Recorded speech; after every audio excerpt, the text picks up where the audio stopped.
Welcome back. Now we answer questions we receive from you, our viewers. If you have a question, visit our website, QuranSpeaks.com.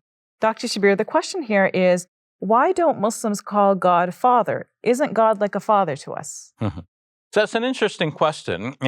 Yes, God is like a father to us in that he cares for us, but the Quranic term for that is Rabb. Whereas in Arabic, there is the term for father is Ab. And so the Quran's presentation of God is that he's our Rabb, which means Lord, but might be translated as sustainer. He's our caretaker. He's our provider. And now, why don't we just say Ab? Because this seems to be a term of endearment, especially as it was popularized in reference to Jesus, on whom be peace. It is said that Jesus spoke of God as Father, and Christians have taken this as a simple way of referring to God. And Christians may find this to be a deficiency in the Islamic system. Why can't you refer to God as Father? So, from the Quranic point of view, monotheism is extremely important. This is at the top of everything else.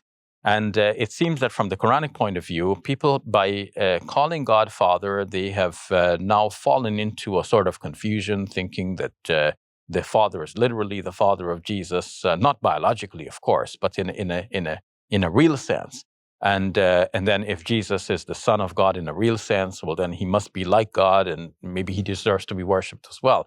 So to avoid this sort of confusion, the Quran draws a clear line and presents God as Rabb and as the only Lord. And while there is no simple directive that says that a Muslim cannot call God Father, the Quran castigates those who are saying, we are the children of God. And the Quran says, ask them, then why would God punish you if you're really his children? But one might say that this is about those people, not about the faithful believer. But nonetheless, the culture among Muslims is developed in this way, that we don't refer to God as Father, but we refer to him as Lord and Creator. We don't say Ab for him, but we say Rabb, sustainer. And then, there are parts of the Quran that say, Lam yalid wa lam yulad, like he begets not, nor is he begotten, right? That's right. So there's a strong emphasis on the fact that, God doesn't have that sort of relationship with us. Yeah, so we prefer to think of him as our Creator, our sustainer, our cherisher. He is all, our be-all and end-all. And if we start thinking of him as Father, then perhaps this is presuming too much for ourselves, as though we are children of God and we have a right over him. Thank you for that, Dr. Shabir. You're welcome. If you enjoyed this video, click like and subscribe. And please donate to support our work at QuranSpeaks.com.